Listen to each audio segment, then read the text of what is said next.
Level 1 reward.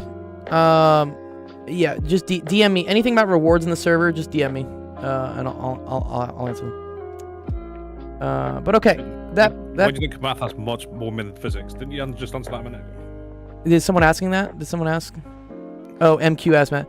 Oh, maybe that's the delay. He said, why do you think math has much more women than physics? Good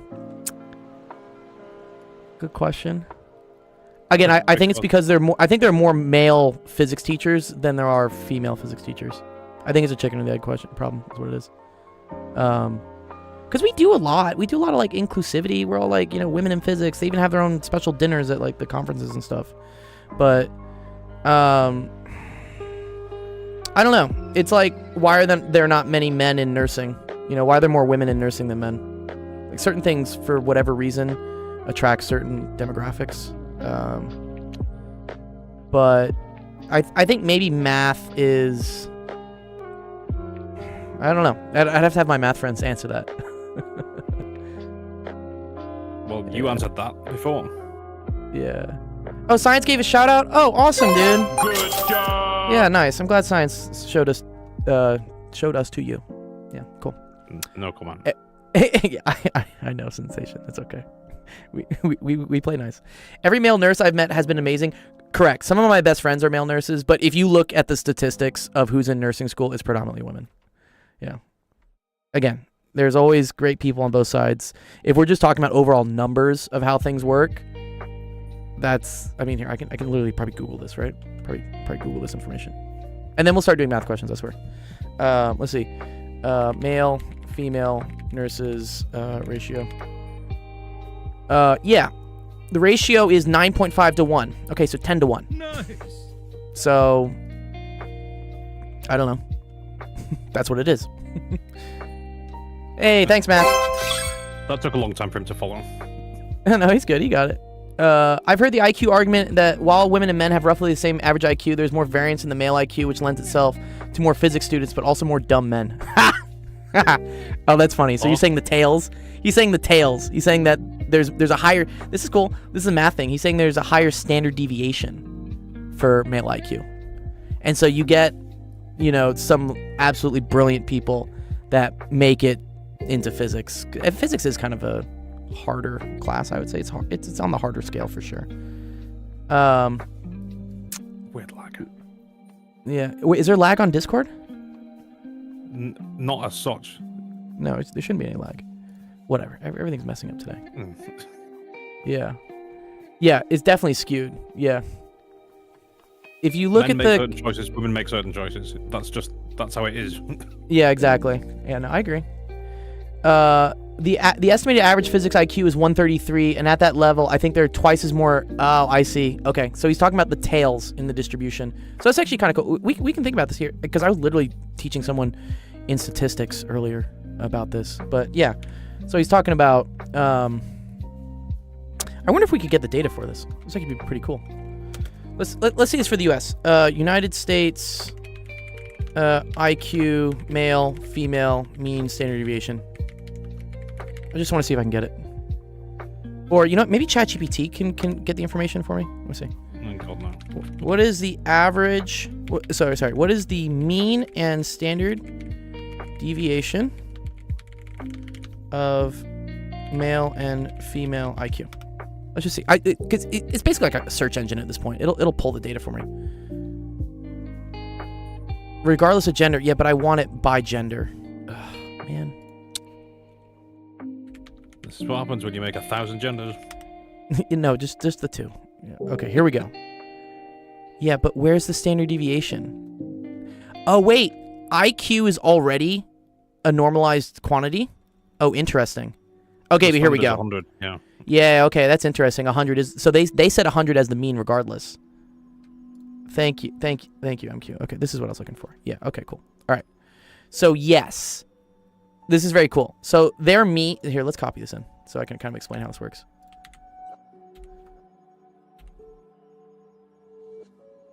So, yeah, the mean IQ, which I guess is 100, is around the same. I think they said the standard deviation for females is 14, and then the standard deviation for males is 16. So we can see that, right?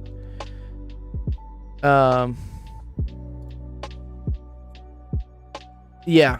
Yeah. So yeah, exactly. So if for instance, you know, in order to do physics, you need an IQ. You don't need an IQ of 130, but I mean, let's say on average people have this, right? You're gonna have a bigger area, which is a bigger percentage of males being able to hit that versus females. I don't know if it's, you know, 9-1 or whatnot. You know, if we look at what was it? Physics, graduate students, male, female, USA. I don't know. What's it? I still very much doubt it's got anything to do with intellect. Yeah, no, I don't think it's necessary. It's always a ripple effect. There's a bunch of different factors. It's not one thing, but apparently it's 22% is what they said. Yeah. Yeah, IQ is BS. I agree. Anyways, okay. I just mean if you give everybody open choices, yeah, people will gravitate. Choices and women make certain choices. I agree. People will gravitate towards different things. The argument then becomes: is society like pushing certain people into certain choices that they would have made if they hadn't been pushed? You know, so then we start looking at the pushing factors. The answer is no. Maybe in the 1960s, but no. Yeah, I generally don't think now, but I'm sure I'd get roasted and like skewered by someone if they said like, oh well, that's wrong. There's definitely something. Zach's like, let's put the baby voice on now. Yeah, that's Sensation that said that. Yeah. Yeah, people and social stuff. Men are more interested in things, but yeah, Jordan Peterson is kind of fucking crazy. Yeah, I don't know if I can trust Jordan Peterson. Women still feel they have to wear makeup. I mean, I appreciate it. We have not reached gender equality yet. I mean, if we really want to go down that road, man, animals have been doing this forever, you know, and it switches by gender based on like which one has to attract the other one. Sometimes like the males have the really flashy feathers and stuff. I think in peacocks, right? I think the males are the ones with the feathers. Is that right? That's right, yeah. Right. So the males are the ones that have to put the makeup on in order to attract the other gender. In our society, it tends to be the other way around, I guess. Only in modern times. Yes. Only modern times, yeah. In my case, yeah, I scored higher on math and English and standardized testing, but in South Carolina, definitely some wacky gender norms. Yeah, well, exactly. Yeah. Yeah, the idea, Jeff says, but the idea behind society is that we give up these instinctual choices. I say we should, you know, I have a pretty big argument that we shouldn't keep trying to fight biology. Biology like works for a reason, right? That's pretty much the crux of my argument every time. It's like, you can't fight DNA. Don't try. You'll fail. Don't try it. Yeah, I agree. We're not animals, but you know. And as for talking about inherency, it's like, yes. No, that's not what you said. What did Jeff say? What did Jeff say? Instinctual. Instinctual. He said instinctual. Instinct is just another word for DNA. Yes. Yeah. It's just how we're programmed. Spider on his way to change his DNA. Exactly. Yeah. Well, MQ brings up a good point of like, why do we spend so much time trying to figure out why women don't go into STEM versus why men don't go into humanities? It's because no one makes fucking money in humanities. So they see it as like a pay equity thing at some point. I don't know. I agree. I think all of the fields are important, you know? I like music, I like art. History is important to understand the future. But there is some differences in expected salary. So that's it all follow the money. It all comes down to the money eventually. Yeah. Okay. This could go very, very badly, so we should probably stop. Yeah, we'll save this for an AMA podcast where I'm not going to yell. Let me help out the kids with some math questions. All right, let's start the stream. Welcome, everyone, to Office Hours. My name is Dr. Gold, Actual Education. The stream helps you with math, homework, science, homework, all that fun stuff. And you know, spirited discussions of things. I'm always curious to hear people's opinions. I I need to get more people on for my podcast on Fridays. That would be a perfect environment for us to talk about these things. I've had Zach on. If any of you guys in the chat like have some background in something, I don't care what it is. We've had soccer players, we've had quantum gravity physicists, we've had marketing people, we even had like college admissions people. I'll update the form for the spring quarter, but I would love to have you guys, share your thoughts, wisdom, advice. The students always have an interesting time asking questions about things. Yeah, next Danny Highway stream. Bring back Danny, dude. This is totally a Danny Highway stream. I tried to get Danny on my podcast. Danny would be a great person to talk to about these things. Yeah. This is a competition question. 100%. This is Shantrix's question. I believe this is this the Pascal or the Casey challenge? Yeah, if you want to check, if you want to see the other episodes we've had, here, let me just link them to you, math spell book real quick. Yeah, Ace, you can go next after this. All right, so, sorry, I know you said you had to go. No, that's my Gold Life account. Here it is. Yes, here we go. Golden Hour, AMA, Twitch recordings. So these are all the people we've had on our, Twitch, doing AMAs. So this was a college admissions guru. This was a Kundalini yoga person. This was Obi. Obi's a math teacher and also another streamer of ours. This is my friend Matt, who does robotics for trash. This is Zach. Good job. Who, at the time was finishing his PhD in math. This is my friend Tony, who was a Marine in Afghanistan. This is my friend Patrick, who was a restaurant owner. Therapist Jess. Quantum gravity research. Soccer player. We have so many people. Penn Center was like one of the first. Oh, and then Zev. Zev did video games, yeah. So we have a lot of really cool people that I've done AMAs with. And I would love to do more of these. They're so fun. Okay. I should point out, I brought in Math Spell. You brought in Math Spell? Great. Thank you for bringing in Math Spell. He was job. He was doing good some job, stuff dude. earlier on, and I was just like, well, there's loads of empty space in the schedule. You should come and join in all the fun. Oh, yeah. Come join the fun. We have a great time.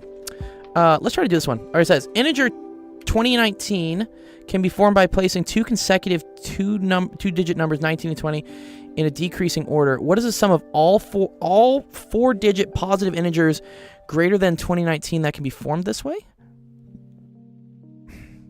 Oh, I see. Wait, do they have to be consecutive? Okay. So, for instance, we'd need this, like 99, 98. It looks similar. Jeff, it looks similar, but we didn't actually do this one. Yeah. We did something, I think it was like x to the 2019 minus x to the 2020, I think is what it was. Yeah. Okay, so is this an example of one of these, right?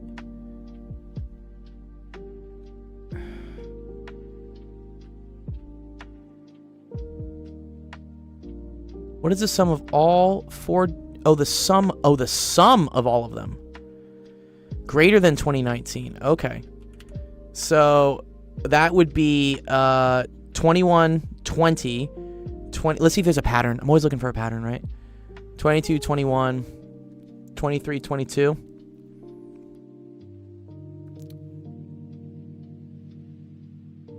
And then, dude, but this goes like super high. Oh no. Okay, because I'm not going to calculate adding all these numbers up because this needs to go. Well, here's actually a cool thing.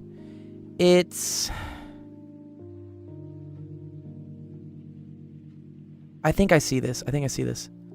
This goes up from 21 all the way up to 99, right? Okay, and that's times that's times 100, right? So 21 times 100, that gets me the 2100, right? That's this part of this, okay? And then I'm going to do the sum of those all the way up to 99, okay?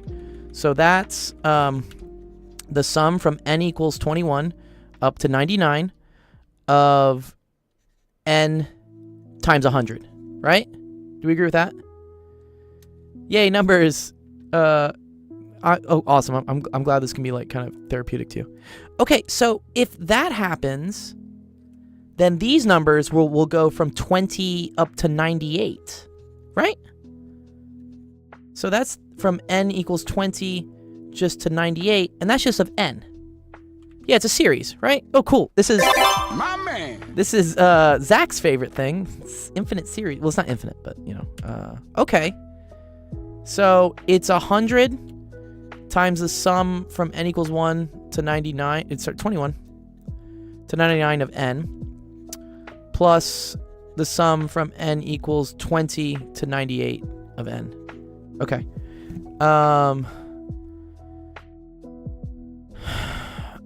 If we remember for a linear series and whatnot, the sum of this is the average of the first point and the last point times the number of terms that there are. Okay? So here, there's going to be 79 terms, right? Is that right? Wait, we're going to go from 20 to 98. Yeah. Yeah, 79 terms. And then that's going to be 20 plus 98 all over 2. That's this sum, okay? Yeah. This is cool. This is a linear arithmetic sequence, I think is what we call it. Yeah, arithmetic series. Some of it arithmetic series. And then this is also going to be 79 terms. But it's going to be the average of 21 plus 99. And then that's all over 2. And then this is times 100. So that's what this part is. And then this is this part. Okay, great. All right. Are you allowed to use a calculator on this test, Shantrix, by the way? Calculators are allowed. Good. Love that. All right. Does what I have, is that correct? Sorry, you said plus 101. Where's the plus 101 coming from?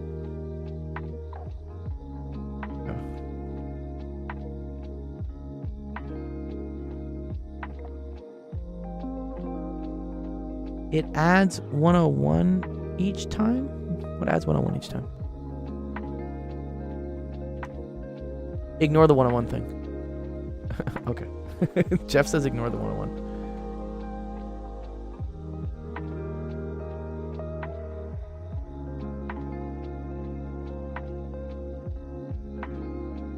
Oh, I see what he's saying. Oh, that's cool. He's saying that the difference between the numbers is 101. That's another way to do it. I get it. Yeah, so that's actually kind of a cool thing. So he's talking about, for instance, the difference between this and this is 101. And the difference between this is 101. And you do that over and over and over again until you get to whatever. I think my method should work as well, though. I'm pretty sure. Let's try and do it. All right, let's pull the calculator out.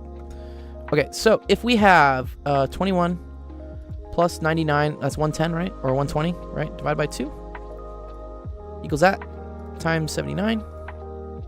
Cool. Times 100. That's 474,000. Now let's do this one. 20 plus 98 divided by 2 times 79. That's going to get us 4661. So our final answer should be 478661, which I believe is choice C. Is that correct, Shantrix? Is choice C correct? It's actually a really cool question. Yeah, it's a cool solution, MQ, right? It plays into what, again, what Zach's doing right after. Actually, he's doing this in an hour. He's going to start a stream where he's the guru of sequences and series, and he's going to have a whole Twitch stream on it. Oh, why did it make... Yes, good, correct, guys. Nice. Good job, guys. Nice.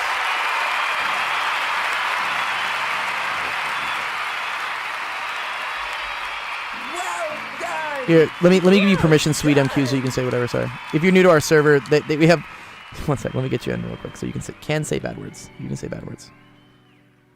Nice. There you go. You can say whatever. The bot will be nice to you now. You're good, MQ. Okay, cool. We do love the claps, right? I say like, positive vibes. Yeah, no, it's totally cool for you to say shit. You can say shit whatever you want. Yeah. No, that's a restriction I put in Discord just at the beginning for like new users and just we're public and we're public on TikTok, so we get raided sometimes by people just spamming stuff, so I have precautions, but you're cool. You can say whatever you want. Yeah. The whole point I always say of this stream is to be more in line with what kids talk about anyways, or like how they talk. I don't try to be like super formal or like clean. I know a lot of people shit on the math competition. Yeah. Okay, so it's so funny. I used to be one of those people that would shit on these math competitions. I will admit, when Shantrix joined our server probably a couple weeks ago or months ago, and he kept posting these as homework questions he wanted help with, and I would get frustrated. I'd be like, fuck, dude, what? But I'm now starting to see the light of they actually are very cool. Because yes, A, they're satisfying when you get them right, and B, you learn a lot of really cool math tricks that will help you out in other areas of math. So I understand why people shit on them, because they're kind of unnecessarily hard and they don't really apply to anything you would do in the real world. Like, no one's really going to do this in the real world. But the process of taking a puzzle and breaking it down into series, that's a very important thing to know. And that is something that you would use in the real world. So you're kind of like honing your skills on that. It is memorizing tricks. Yes.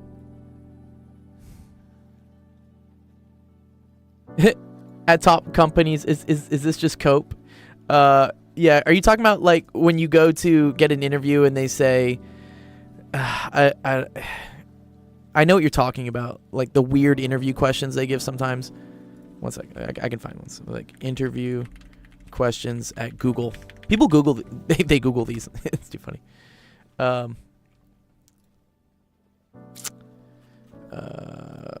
Weird. Let's see some weird ones. Yeah. So these are cool. These are actually called Fermi questions. When they say how many piano tuners are there in the world? This is a Fermi question, which involves approximating things by orders of magnitude.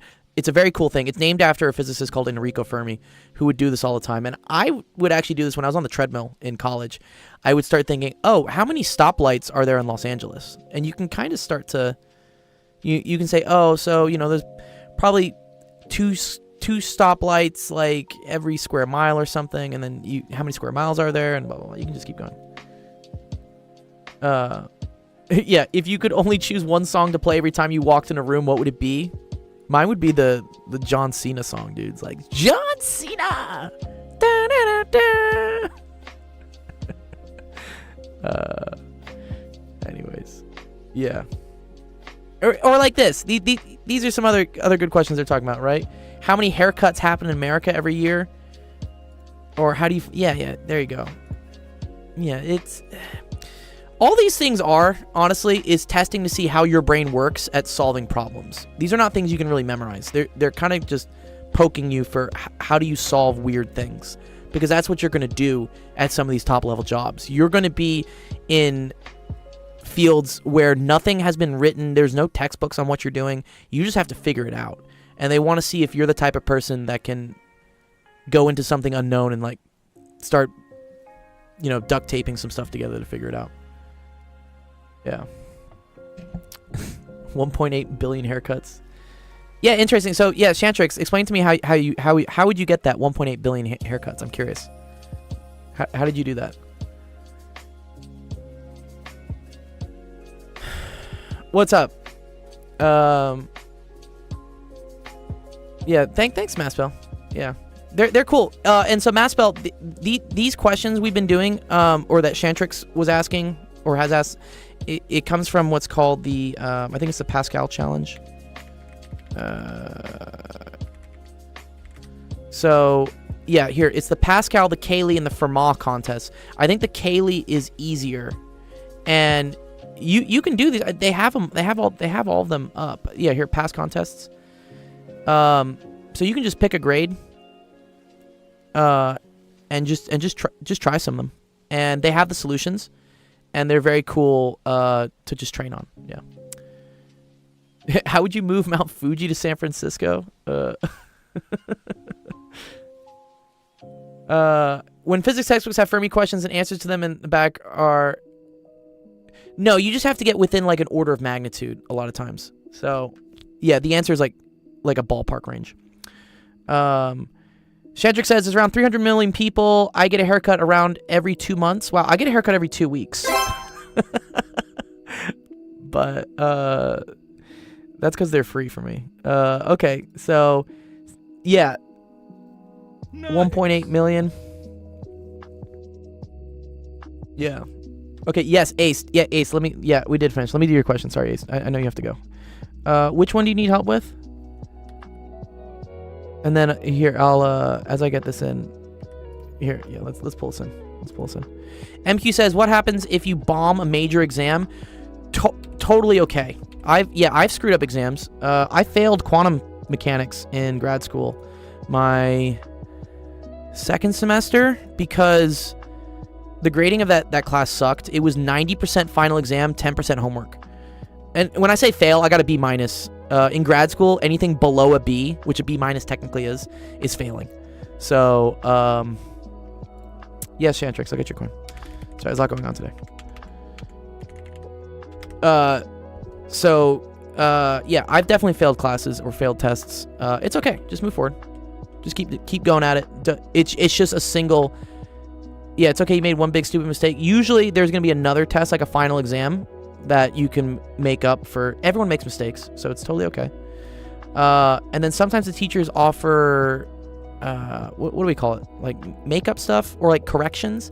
I really like the model where teachers say you can do corrections for half credit back. I think that's a great model in math, and I think more people should do that, because yeah, especially in today's generation, which is very prone to anxiety and like whatever, because they went through COVID and all these crazy times and social media, blah blah blah. I understand how the testing environment can really wreck some kids and not be indicative of how smart they actually are. So if you give them the opportunity to correct their mistakes in a low pressure environment, you at least give them a chance, you know. You can't retake to improve your grade. Yeah, okay, well, yeah, some of the systems suck. Just, you know, study harder for the final. Don't worry, it's not a knock on your intelligence. And maybe everyone, if it's just a stupid mistake you made, that's totally fine. If it's something you didn't understand and you just went blank, that's when you're like, okay, I need to review this concept. Yes. Okay, cool. Yes, you can. Yes. Yeah. What's up, Kevin Sauce? All right, let me do Ace's question real quick. All right, in this scene, AZR, bro, is this someone's name? Arzd? Sensation. Have you ever seen someone named Arzd? Oh, or maybe it's not a name, sorry. It's a compound. Okay. Human goop as an unstable stick of... Dude, what are these questions, Ace, that your professor asks? Is this possible? Calculate the energy required to explode a human and analyze whether or not this is possible. What would the final temperature of Arzd remains be if 70%? Bro, what? Excuse me? What type of question? Your physics teacher is sadistic, dude. What? Yeah.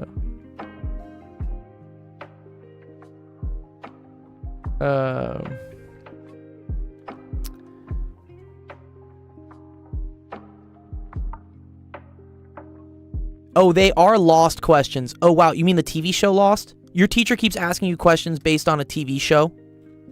God damn it. Disqualified! God damn it. Okay. All right. Oh, no. Oh, no. Oh, no. Okay. Okay, I see. Okay, they're taking TNT, exploding it in this dude's hands, and seeing if he gets converted into goop. Okay, calculate the energy required to completely explode a human. Interesting. Okay. So that comes down to this. E is equal to mc squared. It's the big Einstein equation, right? Which this is what converts mass and energy. So if you want to completely obliterate some mass, like vaporize it, you have to convert it into energy, which, you know, things go boom. So that mass is 70 kilograms. So that's 70 times 3 times 10 to the 8th squared. That's a big number. Let's pull out our calculator. 70 times 3. So what? That's 9 to the 16th times that. It's probably like 6.3 times 10 to the 18th. I'm guessing. Or no? Oh yeah. I gotta square this. My bad. Mistake. Yeah, 6.3 times 10 to the 18th. Nice. Okay, cool. Got that. Wait, TNT converts mass into energy? Well, the energy, I'm guessing. Oh, I see. C of a human. Oh, it's not equals MC squared. Oh, you're just talking about this. Oh, okay, okay. Well, one sec. This is a weird question, bro. Wait, because at what temperature?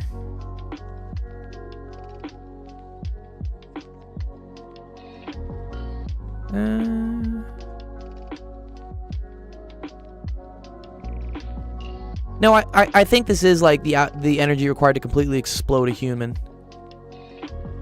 Yeah. Yeah, I think it is. I think it is 6.3 times 10 to the 18. Yeah.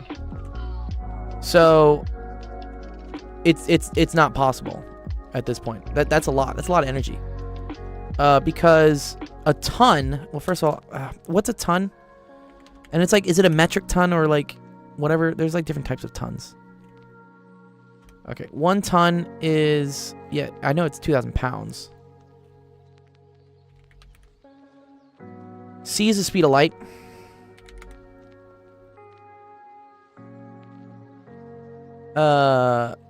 See, this is the funny thing. A metric ton is 1,000 kilograms, but is it an imperial ton? Because that's like slightly different. Like which, or a U.S. ton is that? Which ton is it? Sorry, Ace. What country are you in? Okay, we're just gonna say it's 1,000 kilograms. Okay, cool. I'm gonna go with it. All right, fine. It is 1K. Okay, cool. All right. So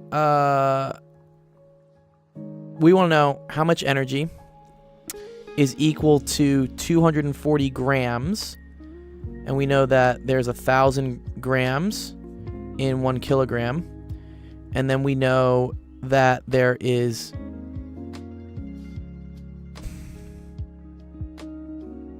4.184 times 10, that's kilojoules, so that's 10 to the 9th joules in 1,000 kilograms.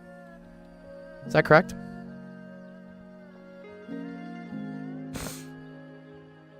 Yeah, Kevin. Yeah. But that 4.184 number is suspicious. Why is it 4.184? Is it because is that the same thing as water, or is that 4.186?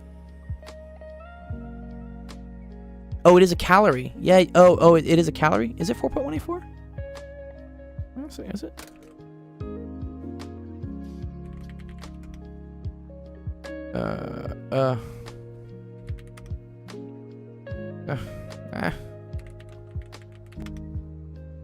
It is 4.184. You're right. Okay, cool. Yeah, I thought it was 186. Okay. This is how we convert this. So then that is going to be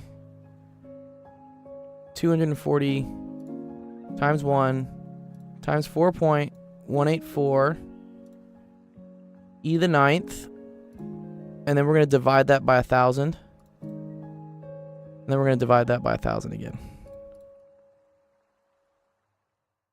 I see you're doing... Hey, what's up, Merryweather?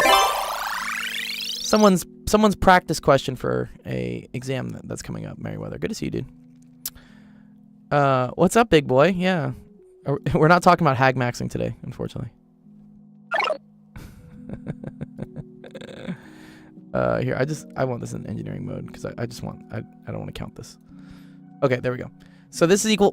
That's just 1 times 10 to the 6 to sig figs. Okay, cool. So that's a megajoule. That's cool, actually. So 1 ton of TNT is a megajoule. I didn't know that. Yeah. Does that make sense, Ace? How I got that?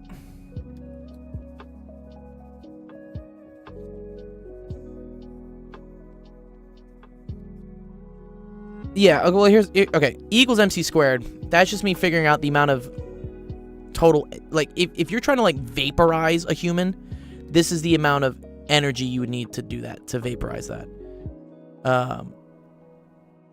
So, E equals MC squared. This is the mass. This is C squared. Yeah. And then I want to figure out the amount of energy in the TNT.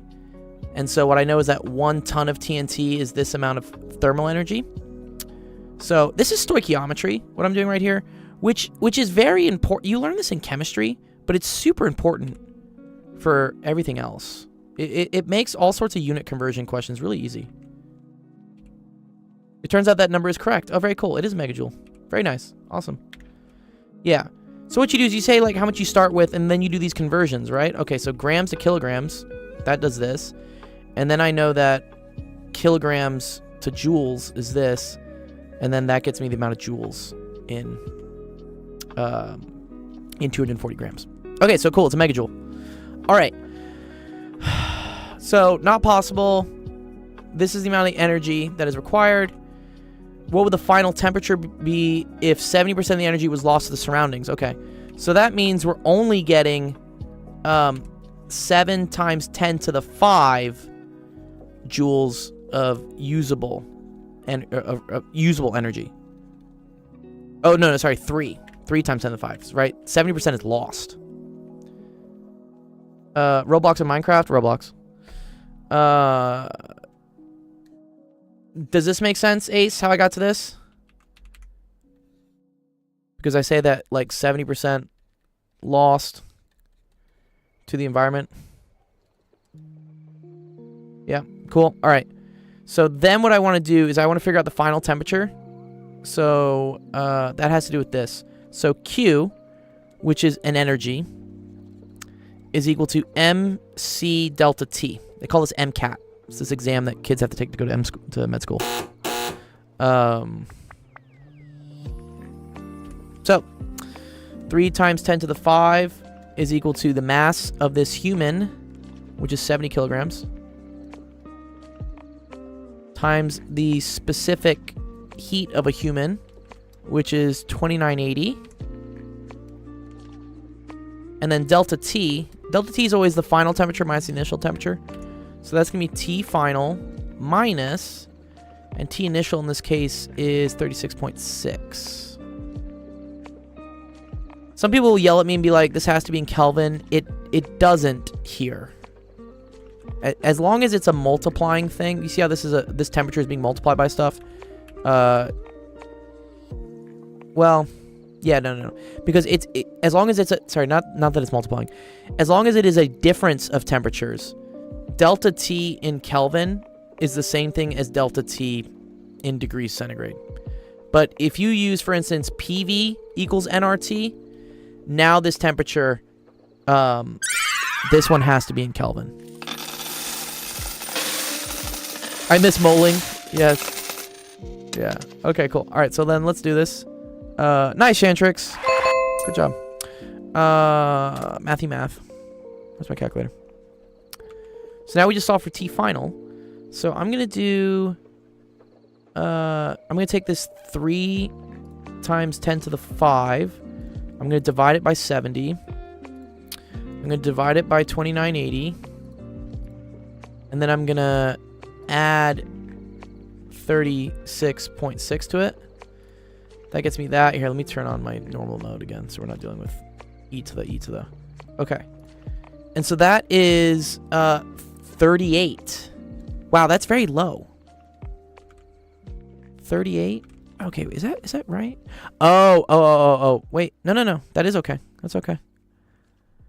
Wow, humans take a lot to heat up, I guess. Yeah, right? 70 times 2980. Yeah, okay, it checks out.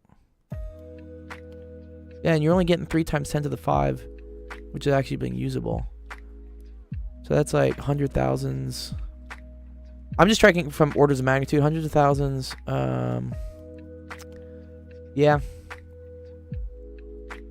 Crazy. Okay. Yeah, so the final temperature is 38 degrees centigrade. That's all it is.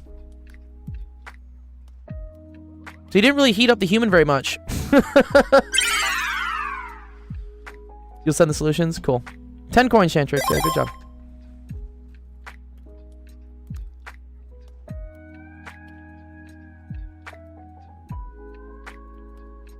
BRB coffee. Nice. You're good. I had coffee this morning.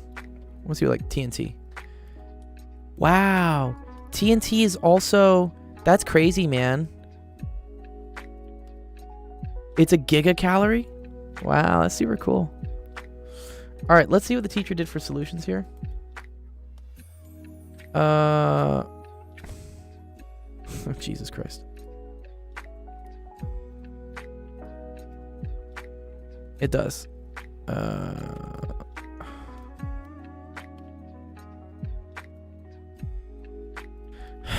Let's see. What did I do wrong? Okay, so they got the 6.3 times 10 to the 18, right? That's the same as what we got here. Check. Nice, good. Okay. So 1 ton. Yeah, good. Is... Wait, what? Excuse me? What's going on here? Energy comparison. Oh, yeah, okay. Cool. Yeah, yes, okay, cool. MC delta T. Oh. Your teacher messed up, by the way. Oh, interesting. No. I know what your teacher... Well, first of all, the wording on this sucks. Yeah, okay. They said, what would the final temperature be if 70% energy was lost to the surroundings? They're talking about him vaporizing. So they're not talking about what would the temperature of his body be after getting hit by the TNT. I understand now. It's not worded well. But, yeah, what they're talking about is if this was instead the energy required to vaporize him. Yeah. And then everything else is the same. Yeah, this is the problem when teachers start trying to be creative, writing their own questions. They sometimes don't write them very clearly. But do you get that, Ace? That's the only difference, is he didn't calculate the change in the human's temperature due to the TNT. He did it with the vaporization happening. Dr. Gold, does physics at the university level America use the imperial system? No, we use metric. Unless you're in engineering, and then it does. Engineering loves inches for whatever reason, and pounds. And then they use slugs. They use a bunch of, like, weird things. Teachers should study more, Dr. Gold, kinda.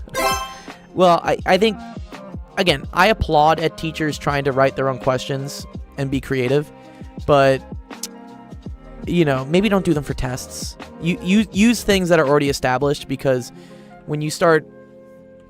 You may understand your words and how you're doing things, but students don't. And I obviously didn't get this on the first. British people use stones, correct? Yeah.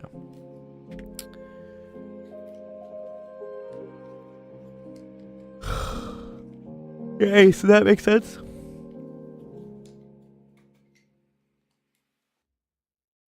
So yeah, Tomorrow shit. Stones, but only with people. Only with people. No disrespect to teachers, but I find that an older student or a smart classmate typically explains 80% of things better from most teachers I had. Yes. Well, okay, if you want to know why that is, it's because they're your peer. They speak like you. y'all grew up in the same culture or the same time period, I guess. So yeah, the language is the same. That's why I would say. Yeah. Teachers tend to, I mean, if you're a good teacher, you adapt with the times. But I understand teachers learn one way of teaching, and then when the next generation of students come in and they use different language, or they're in this case, y'all grew up on the internet. Y'all grew up with screens. So the way you guys learn is so different from the way I learned and the way that Sensation learned. Because back in our day, there was only textbooks. There was no iPad. There was no YouTube video to watch things. So teachers are kind of the good ones will adapt, but I understand that the old school ones will just kind of stick to what they know, and that's why it can come off as like not being easy for y'all to understand. I feel like if someone gets yeah, go on Sensation. Well, you were saying, Christ, you were saying how teachers don't adapt. Well, people still use textbooks here now. Because no one in this country is convinced that you can learn from a screen, and I'm not convinced either. I think the eyes absorb the information completely differently. I agree. That's called passive learning, by just watching something. Agreed. I think the best way to learn stuff is do stuff. There's stress on your eyes when you're looking at a screen. You talk about that. Significantly less stress if you're reading from a piece of paper. Oh, I see. Okay. Well, we should all just get. Let's get paper whites, dude. Let's get paper whites, like the Amazon stuff, right? The Kindle. Yeah. They're not that good. I think it's less strain on your eyes, right? No. They just look really terrible, but then that was 20 years ago, so. Shantrix is asking you, Sensation, do you use pounds, stones, or kilograms? Depends on the context. Yeah, it depends on the context, he says. If you're talking about people, it's stones. If we're talking about stuff, it's kilograms. Stuff, it's kilograms. People are stones. Yeah. It's like I get a pint of milk, but it's not really a pint of milk. It's 495 milliliters. And money is also pounds, right? Surprise, motherfucker! Yeah, the money. Not just our money, the money. It's pounds the money sterling. Which all other is derived. Yeah. The strongest currency on the face of the earth. Is it the most resilient currency at this point? What's up? Equity, we're going to do your question next. Because there are still more of all other currencies to the pound. So, are you talking about like with 4x? It's all GBP to whatever. If I buy anyone else's money, I get more money. Oh, okay. You're talking about the exchange rate, I guess. Yeah. Yeah. Jeff says it has the highest value per unit. Oh, that's cool. Versus like dinars, right? Or zlotsky or euros. Yeah. That's cool. All right, Equity. Let's try and do yours. Next up on the list. Is there a global maximum or minimum for each function? Oh, how do you think you do these? Yeah, Swiss francs are more powerful than euros, but I don't think they're more powerful than the British pound. The Kuwaiti dollar is the dinars, which I think is less. Yeah. I think it never will be because everyone else sold their gold and we didn't. So. Yeah. Bob, how do you think we do this one? How do we figure out if something if there is a global maximum or minimum? The Swiss are not part of the EU. They're neutral. They've always been neutral. It's like their slogan, always neutral. They weren't neutral after the Second World War, though. Oh wow, Shantrick says the Kuwaiti dinar is stronger than the pound sterling, though. Really? Yeah. Apparently, one Kuwaiti dollar is 2.6 pounds sterling. Yeah, but whatever. That's just like weird oil money, anyways. The petrodollar. Hacker. Yeah, we got a little bit of a queue of students, but we'll get to yours. I'll ping you when we get to it. Make sure if you're the Swiss franc is also better. No, the Swiss franc is not as good because 1 Swiss franc is 0.9 pound sterlings. You need for that number to be greater than 1. Yeah. But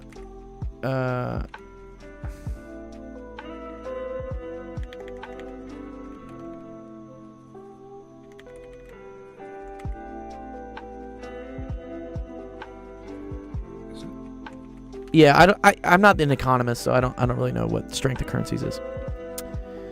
Okay, to determine whether something has a max or a min. Interesting.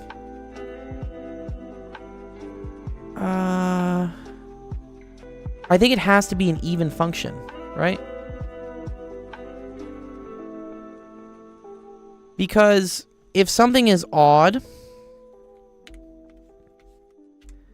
then you can either have a situation that looks like this,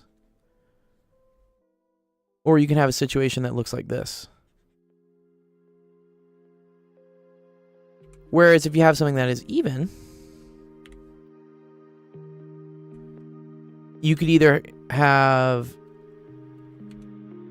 this, let me do it well, and that would create a min, or you could have something that looks like this,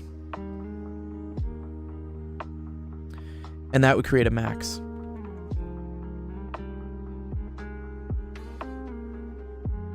Do you understand that, Equity?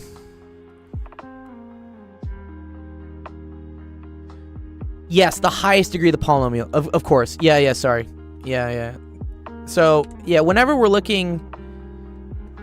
say, like, global, we're looking at M behavior, which means I'm looking when x goes to positive and negative infinity, which means I don't really care about any of these other terms.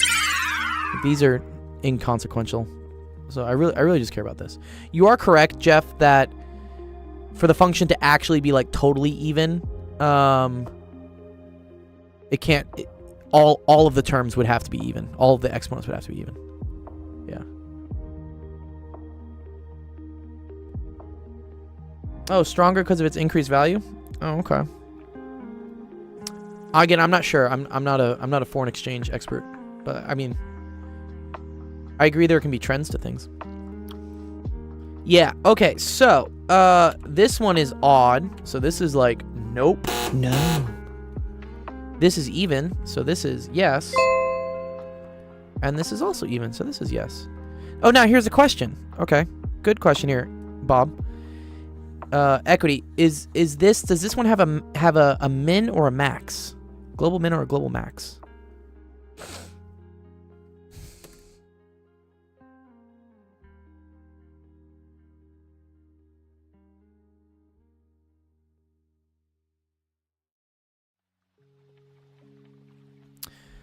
That one has a minimum, correct? Yes. Because if it is even and it is positive, then that means that as you go to the left and the right, you hit positive infinity, which means there must be some value here that is the lowest. Yes. So this would have a min. And because this is negative, that means at the endpoints it goes all the way down. So it must have some top, which is a max. Okay? Cool. Nice. All right, good job. That's an easy one, Equity, but glad you got that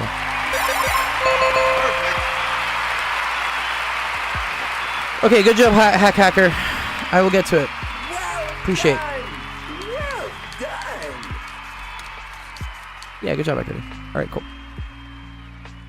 All right, I'll roll up the next question. I think Darsh has one, then Recky Rec, and then MQ, and then Hacker. Okay, cool. All right, let's see. I've got something new for you to add to your soundboard. What do you got? The pause sound from Street Fighter 2. Which one is it? Send it. You can always send me MP3s. I'll add them. I added some things to this soundboard over the weekend. You've got that perfect sound from Street Fighter 2. Right? Yeah, this one. Perfect. Yeah, Street Fighter, dude. MQ's like, what's the question? I think it's just to I think it's just to simplify it.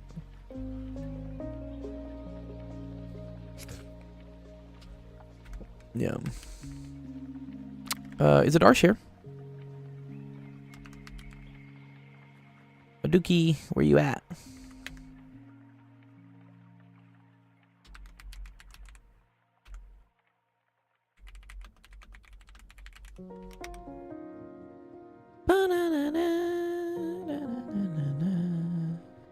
Yes. Ooh, okay, cool. Also, yeah, Zach's stream starts in 15 minutes for Infinite Series. We will raid him after this, so. But feel free to, in 15 minutes to go, say hi to him if you want. We're just doing some...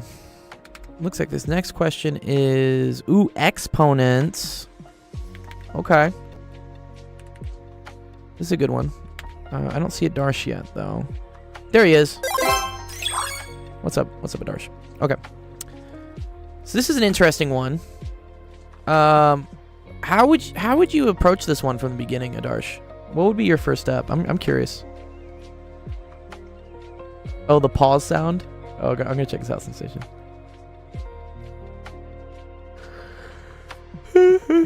Flip the fraction. Yes. I agree. When I see this, whenever I see negative exponents, I immediately want to get rid of the negative. And what we've learned is that if you have whatever, or let's say you have like red thing over blue thing. Say red thing over blue thing.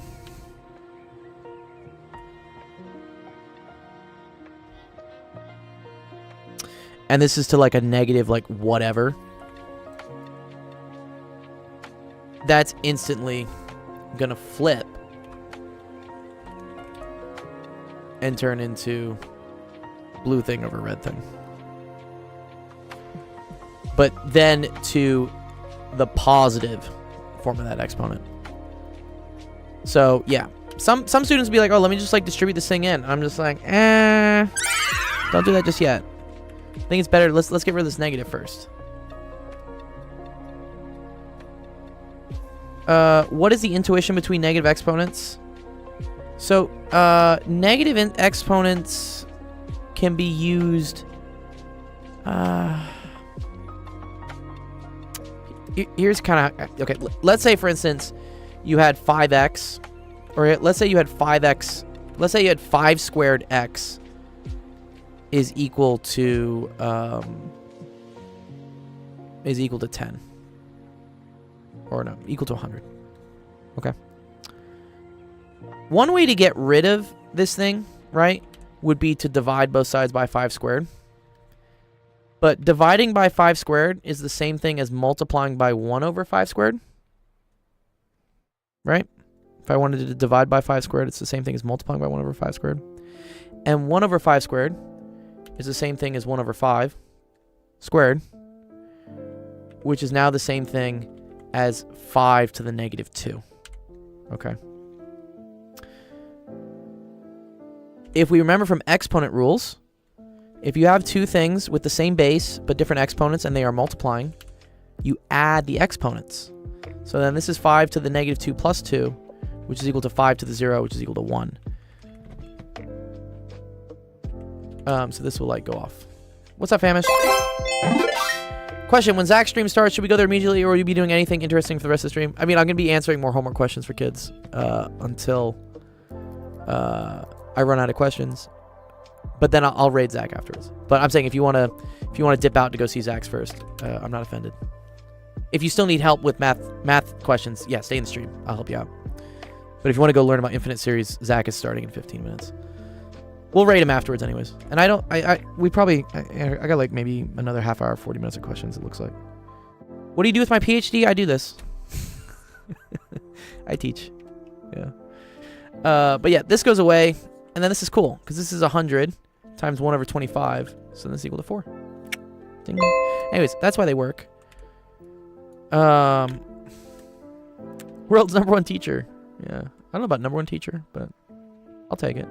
I think I'm up there at least. Good use of your PhD. I mean, from a financial standpoint, no, definitely not.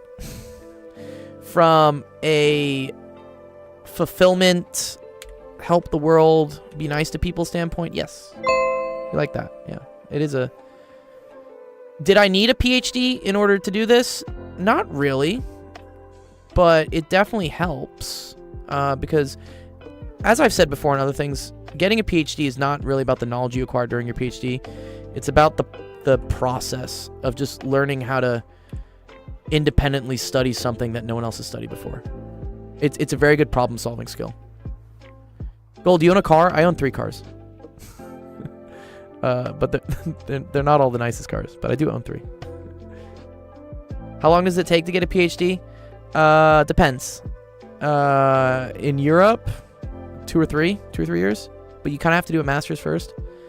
In the US, I think typical is 4 to 5 for most. Physics, I think our average was 6 to 7, and then me personally took 9 because I got projects switched on me like halfway through. It's like I could have graduated in 4, but it would have been too early. So my advisor just like slapped a new project on me, and then that took like another 5. And also like I was taking my time. I was enjoying grad school. It was really fun.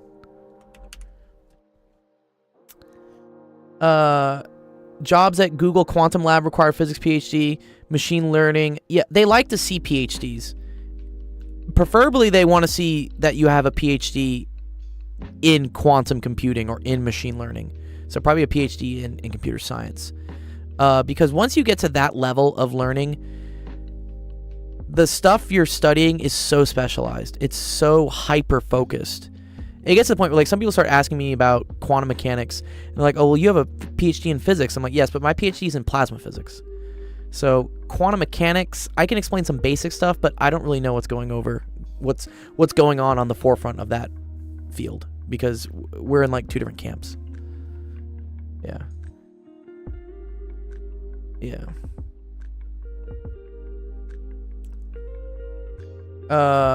So Shantrix, PhDs are free in the US if it's in STEM.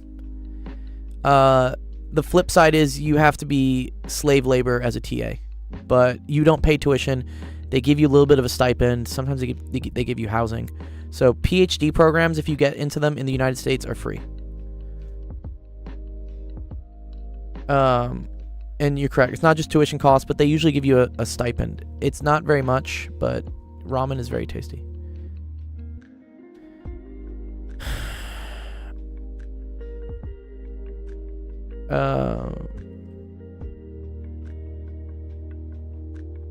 I was in a lot of clubs in high school. Yeah, I did a fair amount of clubs.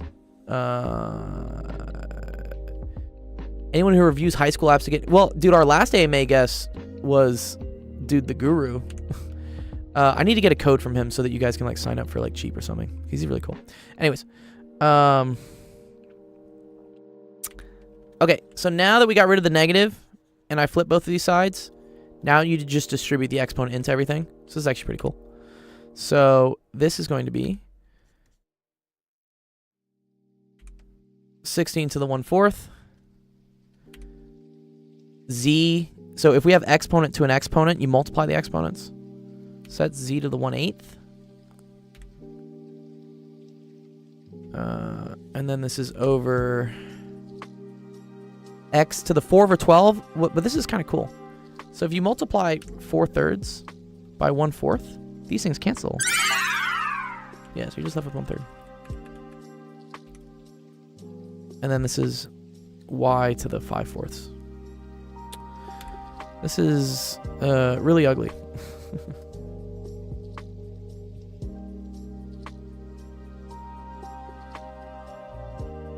European universities are a lot harder? Maybe. I don't know about that, actually. I heard European PhDs are actually easier than US PhDs.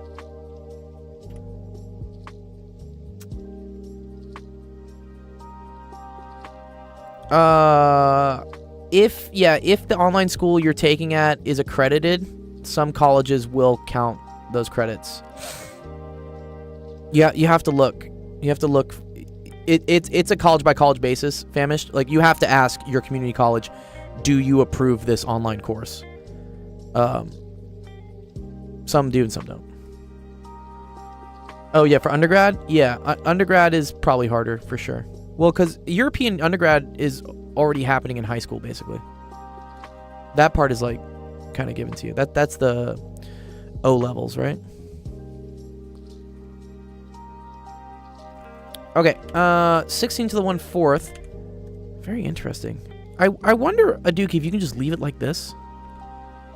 Because if we really want to do these, you have to remember how fractional exponents work. So if you have x to the a over b, this is the same thing as the bth root. I like beetroots. The bth root of x to the a, or you could do it like this. You can also, this is actually usually the easier way to do this. You could put the a here on the x, or you could put it after the root. Okay, all right.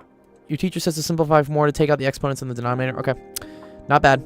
So,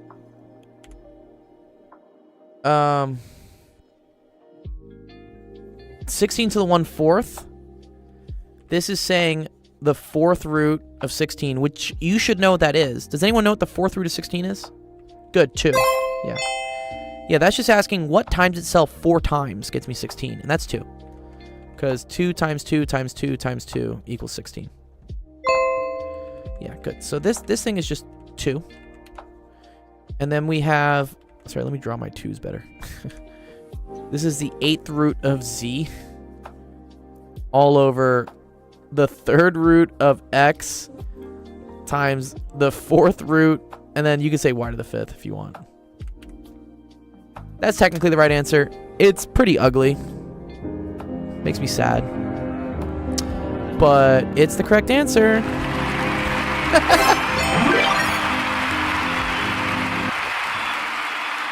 My z looks like a 7. It does. Yeah, sorry. Let me fix that. Let me fix that real quick. You're so right. That's how I do my z's. Yeah. Yeah, you're good. Good job, Adarsh.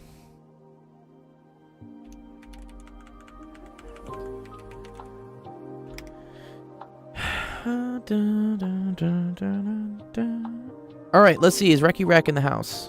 What's up, Recky Rec? I think Recky Rec is. I think I see him somewhere. Oh, we're talking about touchdowns too. This is really cool. All I can say is never buy Dell stuff. It just freezes all the time. Never buy what stuff? It freezes all the time? Dell. Look, it's frozen. Oh, your webcam is frozen, yeah. Do you need to like turn your video on and off again or something? We were having this issue earlier with Discord, right? Earlier in the year, weren't we having this issue?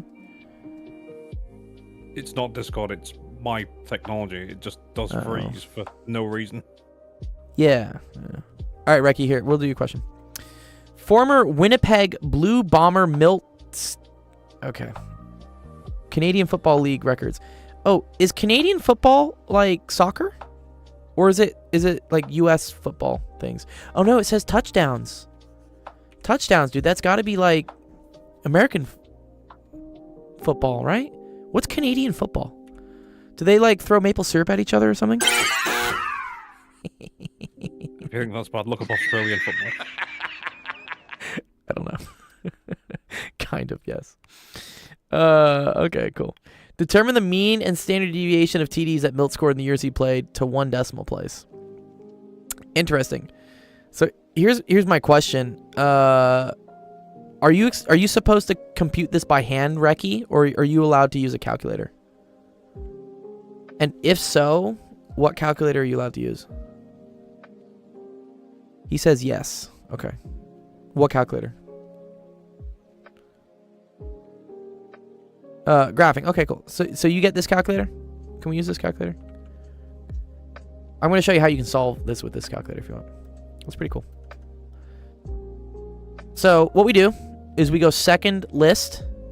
Or sorry, you just hit stat here. And, sorry, yeah. So here, let's go from the beginning. Hit stat, hit edit, and then these are lists that you can put data in, okay? So I'm going to put in the data for these touchdowns. So that's 4, 6, 14, 7, 7, 15, 14, 23, 15, 7, 17, 7, 8, and 3. Hit 4, 6, 14, 7, hike! Hacker says, my question is discrete math. Are you able to do it? Maybe. I've never taken discrete. My highest is complex analysis, but I'll definitely try. Hacker, did you ask me a discrete math question last time? Someone asked me something that was in like set theory. I got it eventually. Yeah. All right, so here. Once we have this. Oh, it's your first time. Oh, welcome. Welcome, Hacker. Okay. Yeah. So I help out middle school, high school, and like early college students.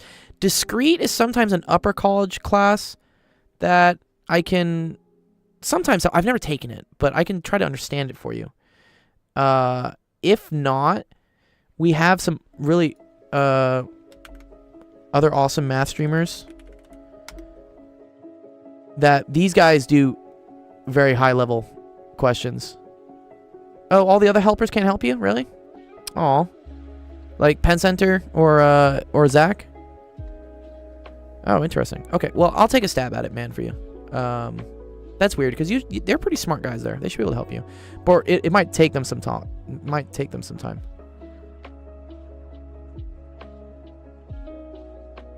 Oh, your name is Kevin Sauce. Okay, cool.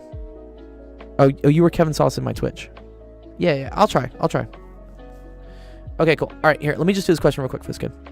Okay, so once we have this, now you can go to stat here, and you can go to tests, so calc, and just hit one variable tests, and then L1 is what it defaults to. That's where we put all our data. You can just hit calculate, and there you go. So let's explain what this stuff is, okay? So it gives you the mean. That's that X with the bar over it. It's called X bar, or X hat. So the mean here is 10.5. Then it gives you two different things here, right? It gives you this S sub X and this sigma sub X. I think S sub X is sample standard deviation, and sigma X here is population standard deviation. You see how they're very close to each other. The difference is whether you use like an N or an N-1 in your calculation. I believe we want to use the sigma X. So I believe this is 5.59. Okay, cool.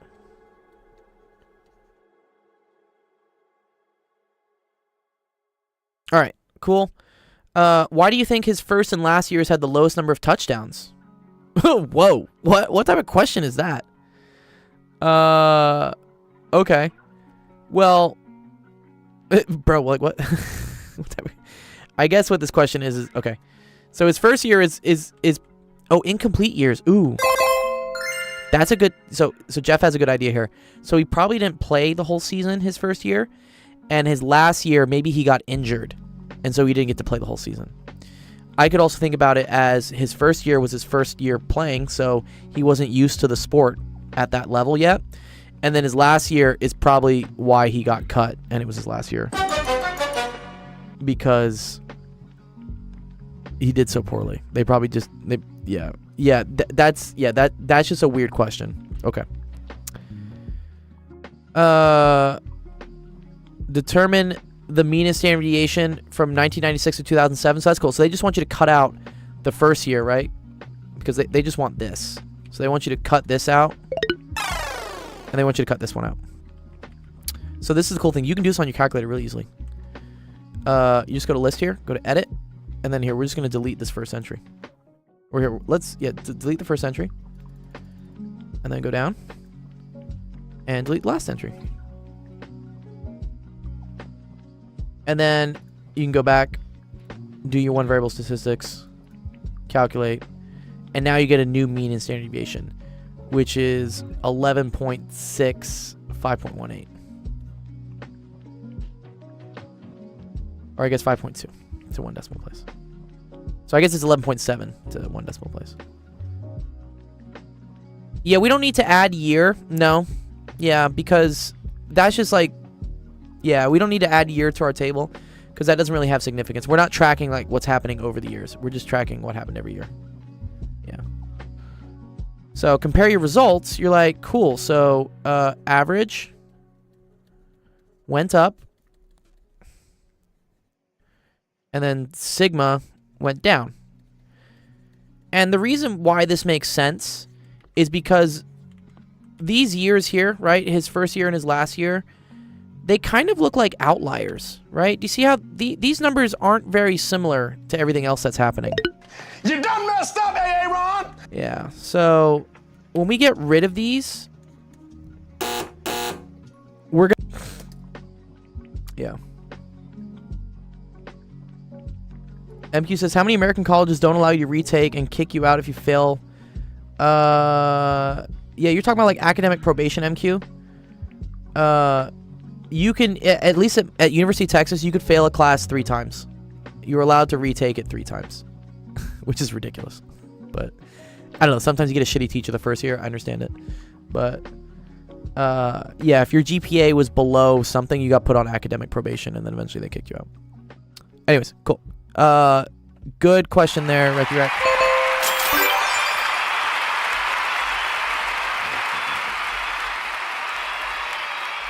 Well done! Well done! All right. Ooh, we got eigenvectors coming up next. Cool. Okay. Let me try to do MQ's question. Yeah, 2.0 GPA or lower. Yeah, 2.0 is a lower than a B minus? No. Wait. A is 4, B is 3. So that's a C, I think. Yeah.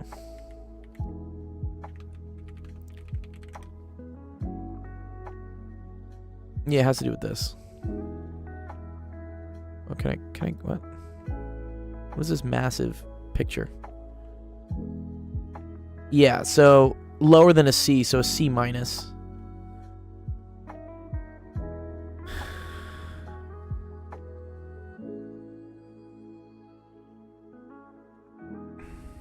Nice. Okay. Let's see. MQ. Oh, go away, Olaf. Let me do. Is there a specific one you want here? Do you want like a? Do you want a figure? Do you want this? You just need help with B. Okay, cool. Use the above inequality when with f of x equals ln of x to obtain upper and lower inequalities for n factorial.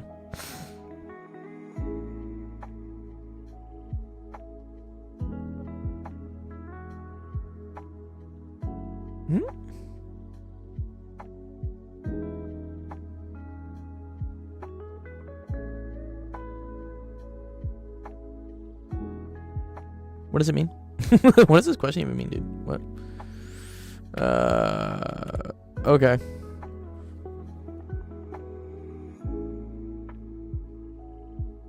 Ln of x is less than or equal to the integral from 1 to n ln of x dx.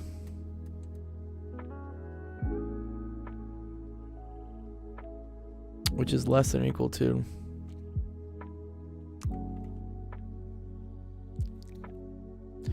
k equals 2 to n. Oh, ln of k. This is ln of k. My bad.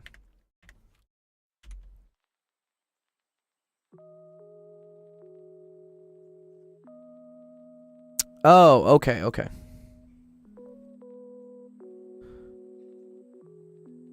Uh-huh. Do I have to know what the series representation for ln of k is? Is that kind of what they're asking? Or... Yeah, good to see you, Ricky. What the hell?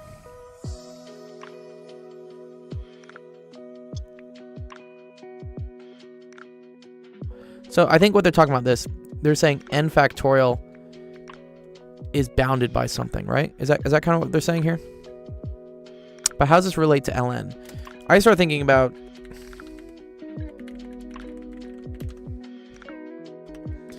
ln of x, well,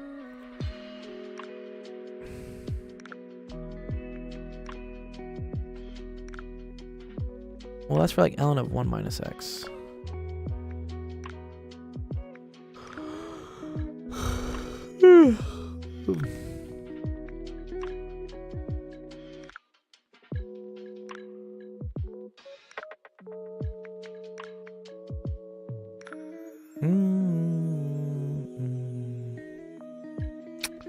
Interesting.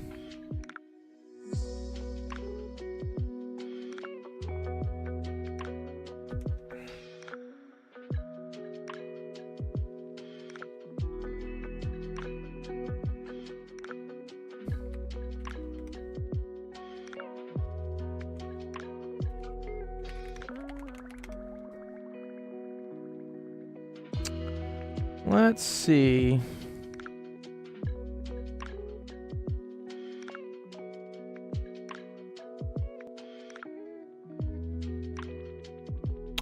Oh, I think I see something cool here.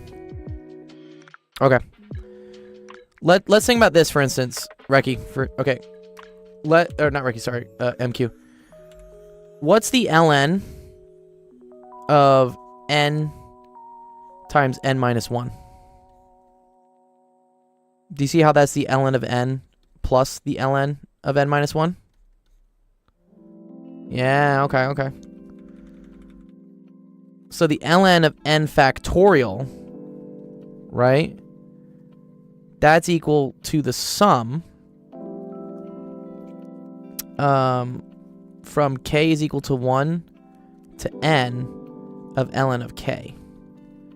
Because this would be like 5 times 4 times 3 times 2 times 1, which is the same thing as ln of 1 plus ln of 2 plus ln of 3 plus ln of 4 plus ln of 5. That's actually pretty cool. Okay, so I know this. So ln of n factorial is that. Okay.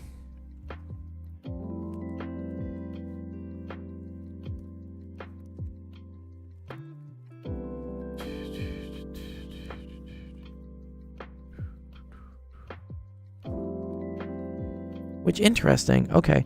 From k equals 2. This is this right here. Because the first term doesn't count.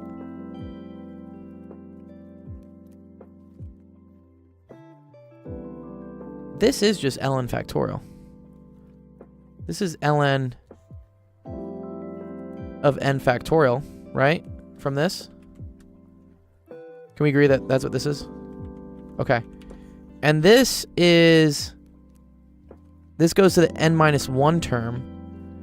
So this is ln of n minus 1 factorial.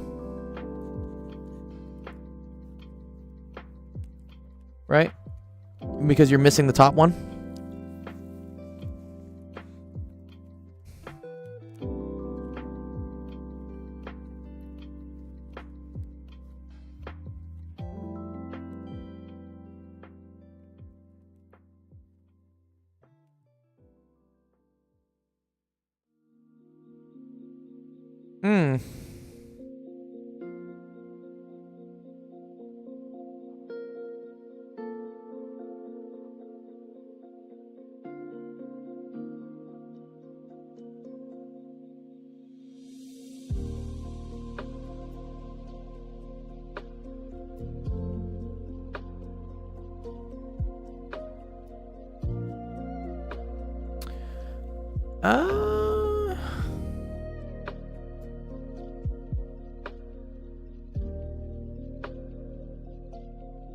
So wait,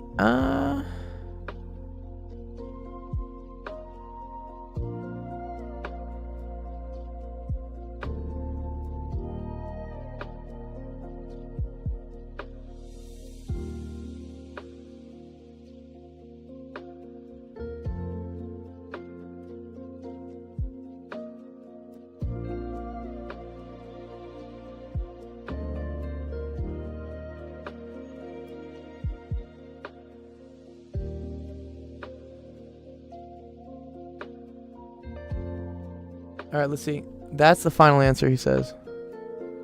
Okay. E to the, whoa.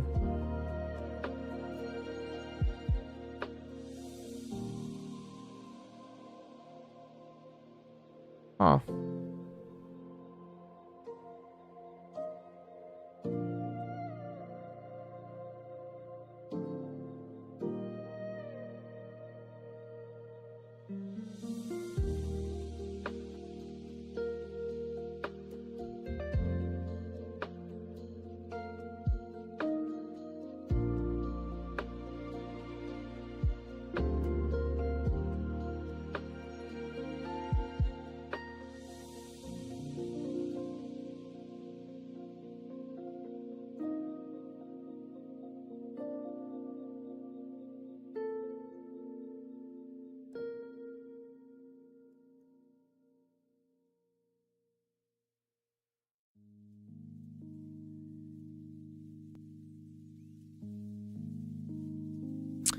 Okay, I think I see a little bit of inspiration.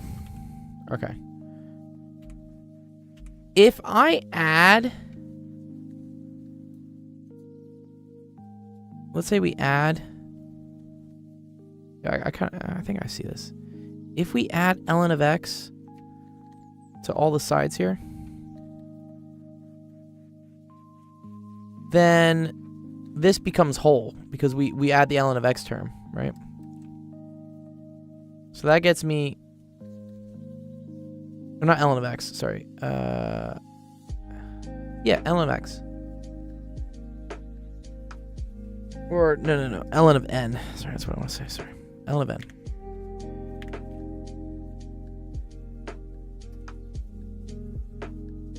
Yeah, I understand why you can't. What class is this for, MQ, by the way?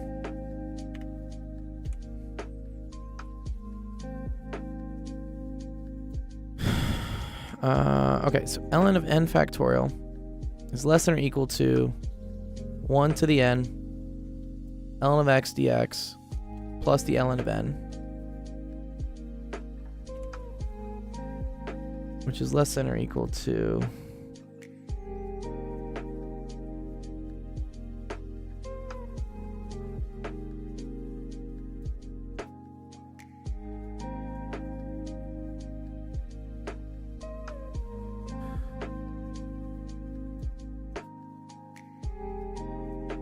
which is less than... yeah, this is ln of n factorial plus the ln of n, because we added it to both sides. And now we're trying to get just n factorial by itself, which I agree. We should do e to the, right? Because that's how we strip it out.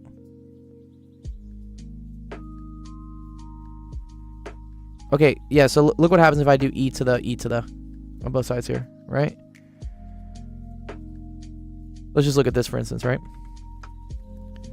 E to the ln of n factorial is just going to turn into n factorial, which is less than or equal to, we're going to say e to the 1 n ln of x dx e to the ln of n, right? Because if you have two things in the denominator, sorry, two things in the exponent that are being added, they multiply, and then this whole thing becomes n, right?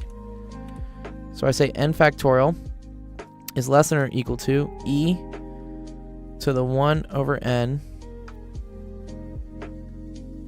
ln of x dx, and then this is all times n.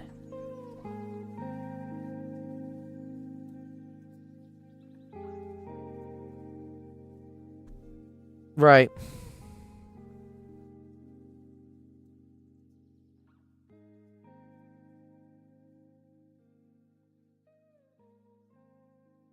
Ah.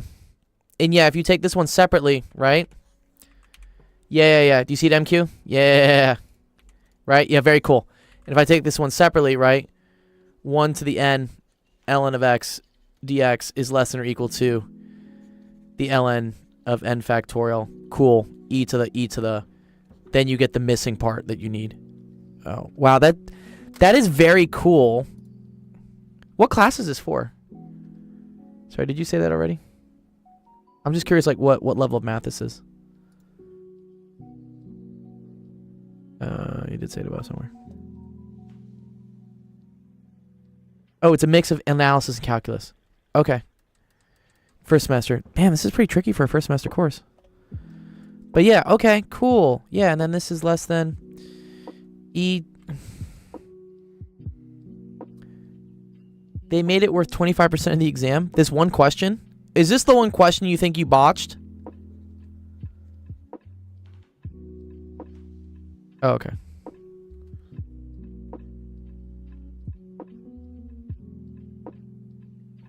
Wow, this is tough, though. I don't know if I would have gotten this on my first try. Yes, but then you need to solve it for the other part, for part B. Okay. Very cool. Let me help out some other students. If I have time, I'll go through and do part B as well. Or sorry, the next part, the 1.4 question. But I enjoyed this. This is really cool. Maybe it helps you out in the next part. Yeah, you're very welcome, dude. Nice.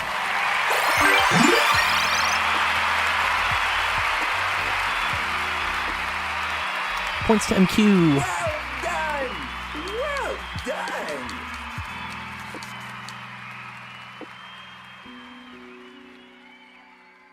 All right, Kevin. I'm gonna try. I'm trying to help you. What do the coins do? You get gift cards.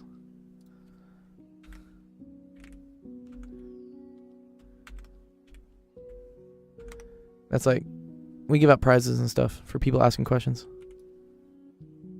Oh, that's the final exam. Oh, I'd love to see that. Okay. Ooh, De Morgan's Law. Okay. I know De Morgan's Law. So, yeah, I'll check out your final in a bit here. I think it was one of these. Where did it open up?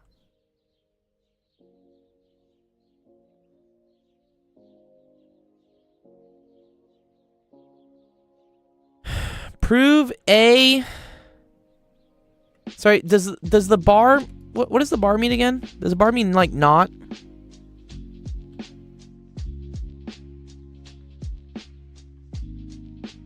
Okay. So prove not A and B is equal to not A or not B. Not A and B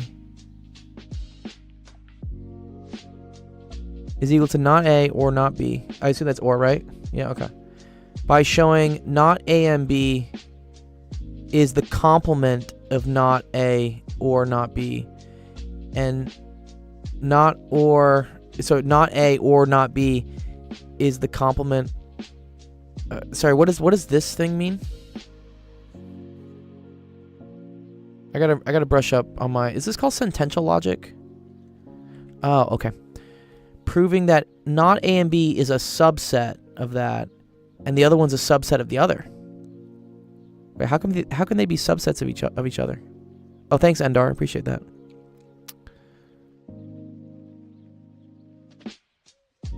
Okay.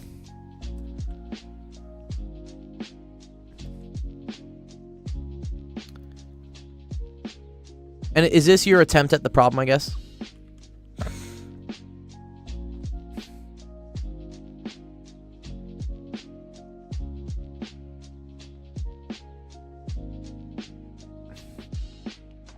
Oh, it's a solution from the video.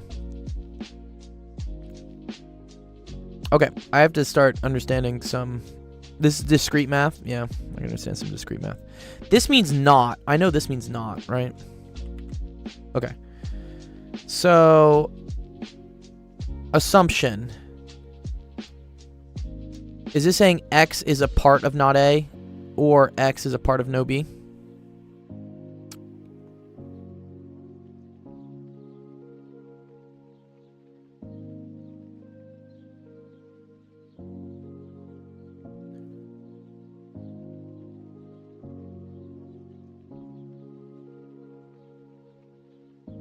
Yeah, I'll process them on Sunday, Shantrix. C is not a part of A. And not a part of B.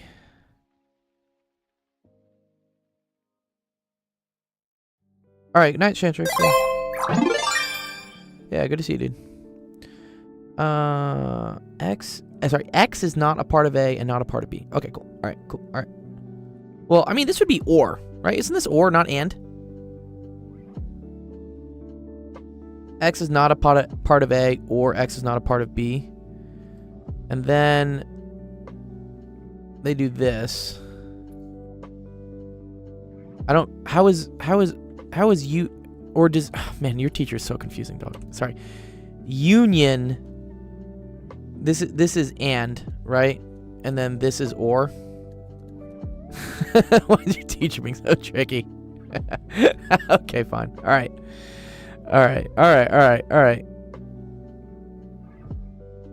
Okay.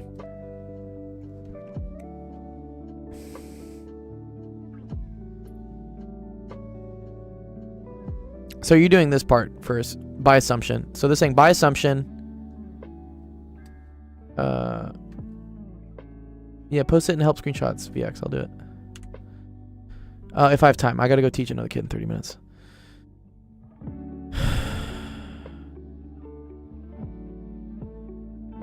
All right, yeah, thanks, MQ. Thanks for coming by, dude. Pretty good. Always appreciate you guys.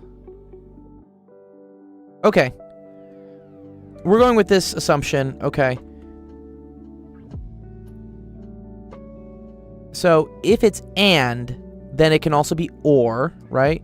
Definition of or is that. Okay, cool. And then the definition of the complement. Okay. Does this mean not a part of?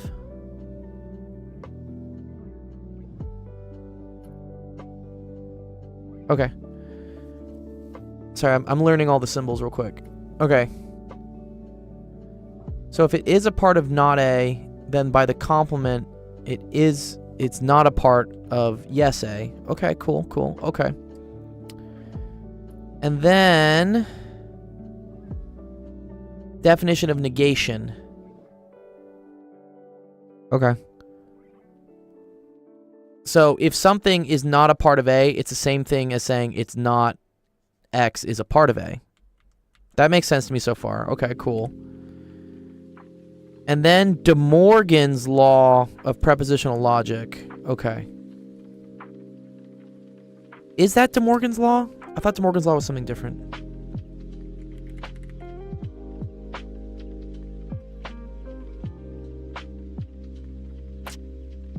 Aha.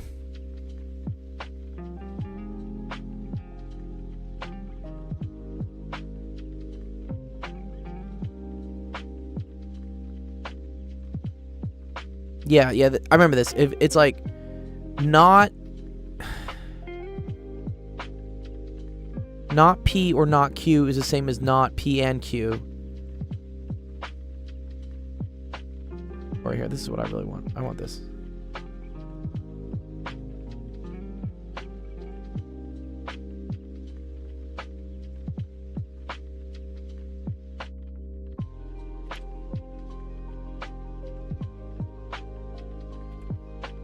Okay, why take out both not gates? Okay.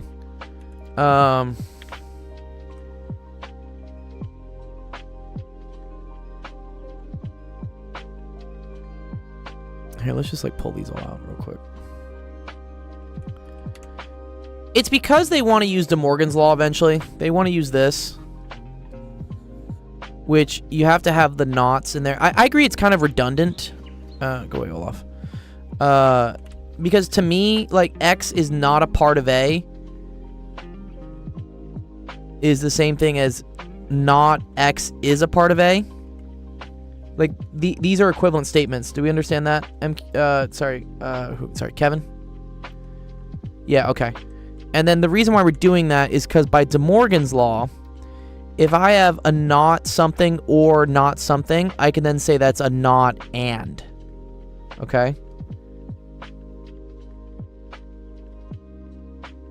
So not this or not this is the same thing as not. This is really shitty of your teacher to use V and U, because this is apparently an or and this is an and. They look the same. Okay. So, okay, this is, so it's not this and this. Okay, so then you have by the definition of intersection. Okay, that's right. All right, we're getting there. We're getting there. X is a part of A, and X is a part of B, which means X is a part of A and B. I agree with that, right? Right? If X is a part of A and X is a part of B, then X is a part of A and B. But there's not right here. So if you want not X is a part of A and B, you want X is a part of not A and B. So now this not comes in. Yeah, exactly. Right? Okay. So then we can say A and B. Sorry.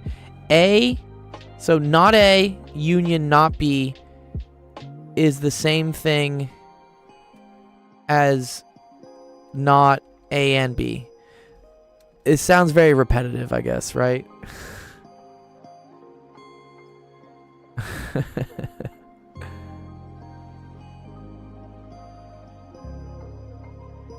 Yeah, because to me, man, like what? Like this to this, you're just switching like where the negatives are, right?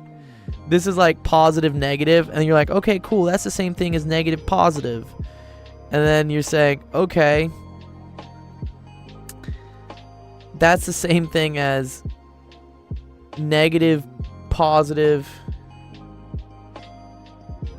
negative, positive, which is then the same thing as negative, positive, you're like factoring in the positive, positive, right?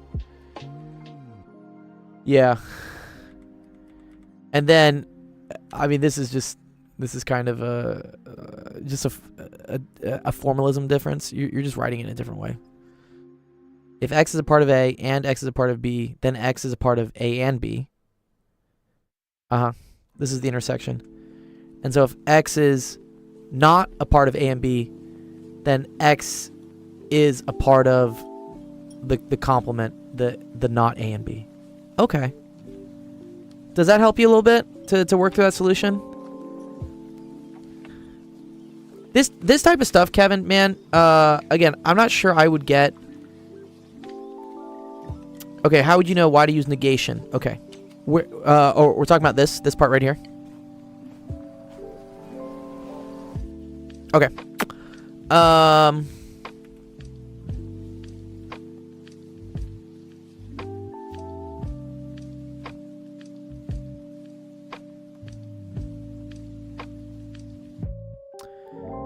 In my mind, the reason why I know to use negation is that from De Morgan's laws, that's the only real way to turn an or into an and.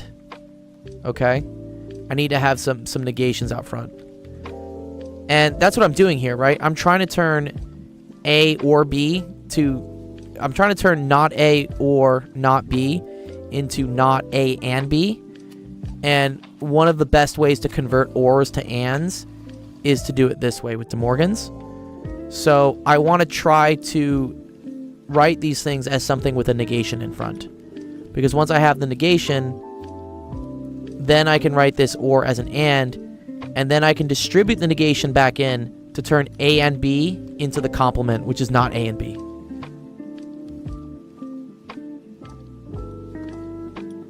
I feel like the line that saw De Morgan's law prop logic should use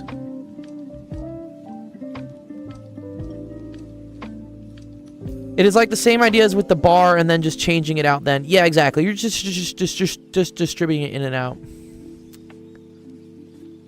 Okay, he's talking about, he says this line should use, it does. Yeah, no, so here's the issue. Yeah, this is an or, this is an and are. I agree. This is really shitty. The teacher should be doing like this. But they're using V and U instead of, they're using this instead of I agree, which should be this, I think. So U is both and union. I guess so. Isn't that kind of what union means? Well, correct me if I'm wrong. I'm not super well versed on logic. Is and union two different things?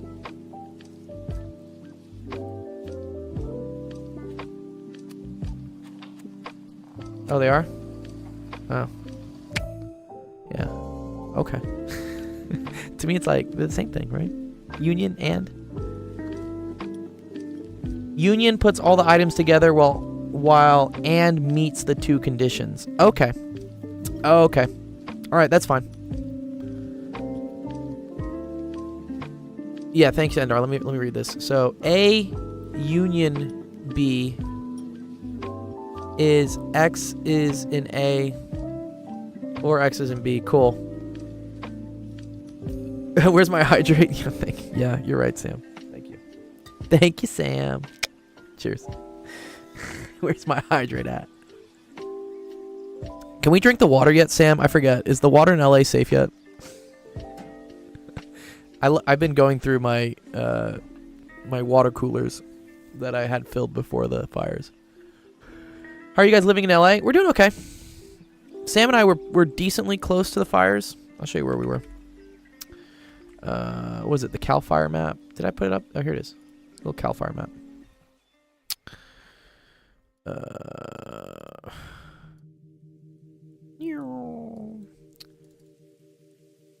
Yeah. So this is the Palisades fire, which is like wrecking shit on everybody. But it's kind of chilled out by now. And then my apartment is... Where is it? It's like right here. So like I could see the fires. And if they like kept coming this way, we would have been like absolutely fucked. But so I pieced out and evacuated for like 2 days to go to my homies here in like downtown LA. But yeah, up here is like no bueno. No fun. I live in Maryland and got my mother live in San Francisco. She's gonna be plenty fine in San Francisco, except for I don't like San Francisco. Yeah, San Francisco's totally fine. San Francisco's chilling up here. There's no fire up here. You're all okay. Yeah. Are you good? Don't be sorry. What caused the fire? We don't know what caused the fire, actually. Good question. Anyways, does that help you out, Kevin, a little bit with the explanation on stuff? Yes, cool, thanks. Yeah. Please, again, even though I appreciate these questions because I learn a lot too, Kev. So, please feel free more than to bring them out. FaZe, you got a question up next. I saw FaZe Tariq. And then, Ace, you're saying, do I have time for another question? I might. I got 25 minutes before I have to teach, so throw it in the screenshots. If I get through Tariq's quick, then I will. Yeah, good night, dude. Have a nice night. My man. Okay.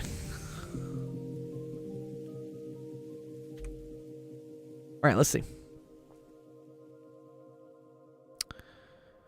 Bum, bum, bum, bum, bum, bum, bum. Nice. Yeah, I need to put an exclamation point Discord phase on that. But welcome. Glad you found us. All right. Suppose that matrix A has integer entries and an eigenvalue that is a fraction. In this question, you prove a big theorem. Any eigenvector of A has an irrational entry? Okay. Suppose that X has integer entries. Show that AX has integer entries. What is X?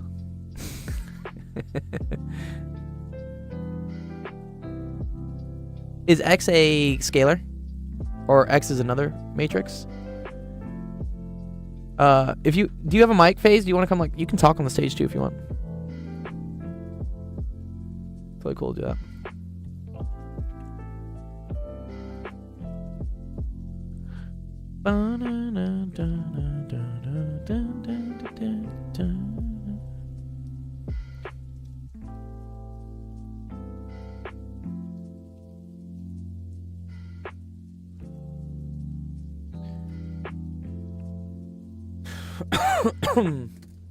Alright, I'll try to get through this one.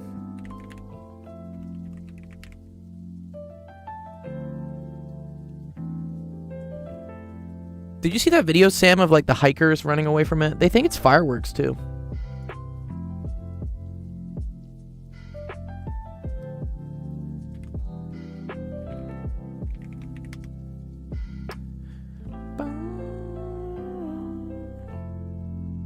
Okay, I'm gonna assume X is a vector, like X is the eigenvector. So usually, right, it's AX is equal to lambda X. This is the typical thing we see in linear algebra, right? Where this is the eigenvalue, and this is the eigenvector, and then this is just our matrix.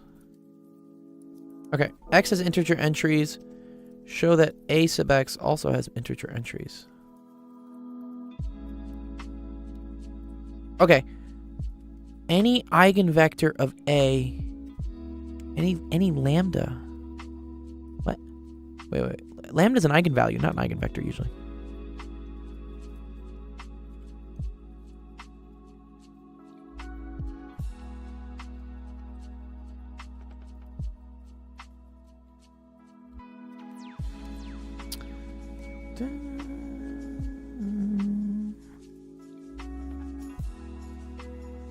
Whoa. A has integer entries, okay? And X also has integer entries. Oh, well, this is just matrix multiplication phase, right? So if you have a bunch of integers here, let's just say like, you know, A1, A2, A3, A4, A5, A6, A7, A8, A9, and they get multiplied by an eigenvector that has integer entries, x1, x2, x3. You know from matrix multiplication, right? You're just doing this times this, right? So this is like A1, x1 plus A2, x2 plus A3, x3, right? And then so forth and so forth. And if you ever multiply two integers together, you always just get an integer. And then if you add integers together, you're still going to get an integer.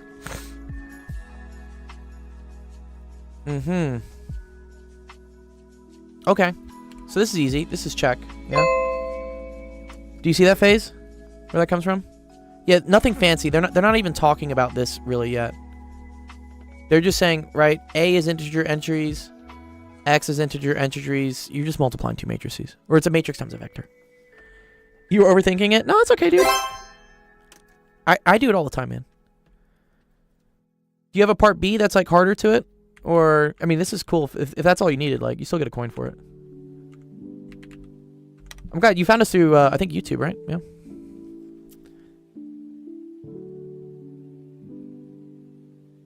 That's cool. Yeah, we used to have a lot of students find us through TikTok, but that may not be a thing anymore. So I'm starting to stream more on YouTube as well. But yeah, if you have any other questions about this, let me know in the chat. We'll go over it. Otherwise, Ace, what was your other last minute question you had before your test, dude?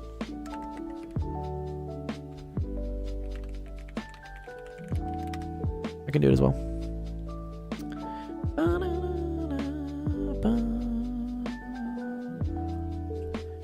Yeah, and FaZe, so what we do here is, like, if you ever, I always say tell your friends too. We're a nonprofit, so if you ever have friends that need help with any of their classes and, I don't know, can't afford a tutor or can't find one real quick, we stream 3 times a week, and you can get help from us whenever doing that. It's all free. Let's see, where's Ace? Ace, my boy. Oh, he's offline now. Okay. Well, in that case, I'm gonna go eat some dinner before I teach the student.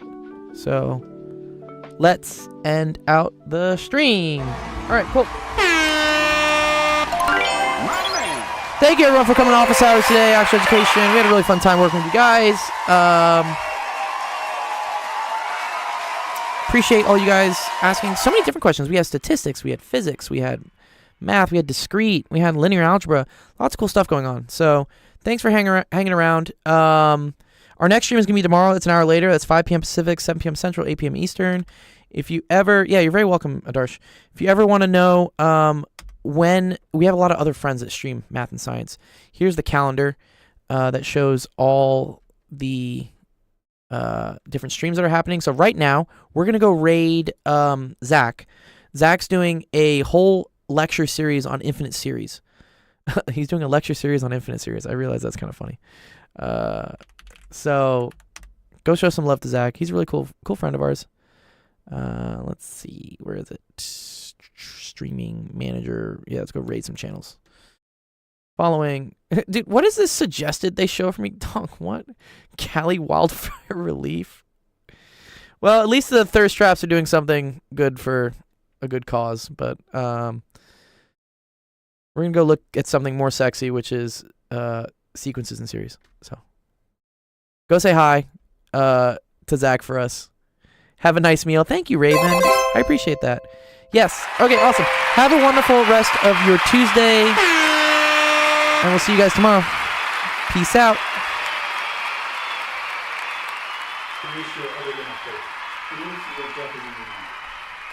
So what happens if I be the mathematician and be a little more abstract? what happens if I have some, say, r, we're going to call that our ratio, plus r squared, plus r cubed. Notice that's essentially what's happening, taking r and then squaring it and then cubing it. We may have an extra constant